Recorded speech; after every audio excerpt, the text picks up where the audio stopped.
बताइएगा। आशा करती हूँ कि आप लोग स्वस्थ होंगे, मस्त होंगे, जहाँ भी होंगे खुश होंगे। और सावन चल रहा है, आप सभी लोग भोले बाबा को पूजिए और अपना जल चढ़ाते रहिए सावन भर।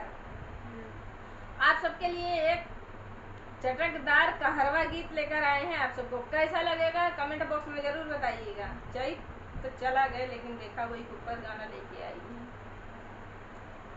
आंधी आवे बड़ी जोर, पाती गिरे झके जोर। आंधी आवे बड़ी जोर, आंधी गिरे झके जोर। माजा मारे ले बुझैनिया चैतवा में, माजा मारे ले बुझैनिया चैतवा में। आंधी आवे बड़ी जोर, पाती गिरे झके जोर। आंधी आवे बड़ी जोर, पाती गिरे झके जोर। माजा मारे ले बुझैनिया चैतवा में, माजा मारे ले बुझैनिया चैतवा में। सासु जइयरी सियाय उनका लेबै हम मनाय, सासु जइयरी सियाय उनका लेबै हम मनाय। खोलबै ज्ञान की गठरिया चैतवा में, खोलबै ज्ञान की गठरिया चैतवा में। हे चैतवा में, हे चैतवा में, खोलबै ज्ञान की गठरिया चैतवा में, खोलबै ज्ञान की गठरिया चैतवा में। आंधी आवे बड़ी जोर, पाती गिरे झके जोर। आंधी आवे बड़ी जोर, पाती गिरे झके जोर। माजा मारत बुझैनिया चैतवा में, माजा मारत बुझैनिया चैतवा में। जखनी जइयरी सियाय उनका लेबै हम मनाय, जखनी जइयरी सियाय उनका लेबै हम मनाय।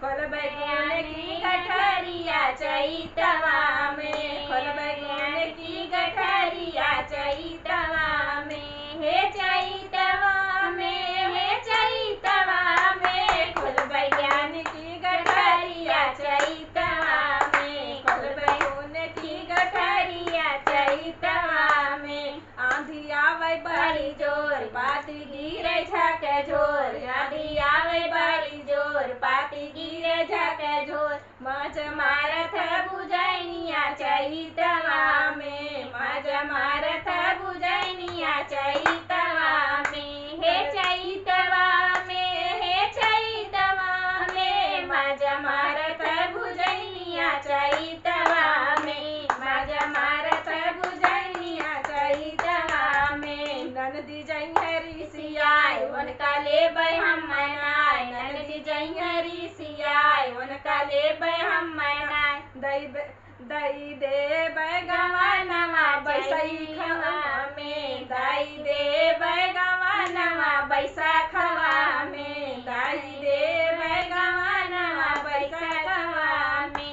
हे बैसखवा में, हे बैसखवा में, दई देबै गवानवा बैसखवा में, दई देबै गवानवा बैसखवा में। आंधी आवे बड़ी जोर, पाती गिरे झके जोर। आंधी आवे बड़ी जोर, पाती गिरे झके जोर। माजा मारत बुझैनिया चैतवा में, माजा मारत बुझैनिया चैतवा में। हे चैतवा में, हे चैतवा में, माजा मारत बुझैनिया चैतवा में, माजा मारत बुझैनिया चैतवा में।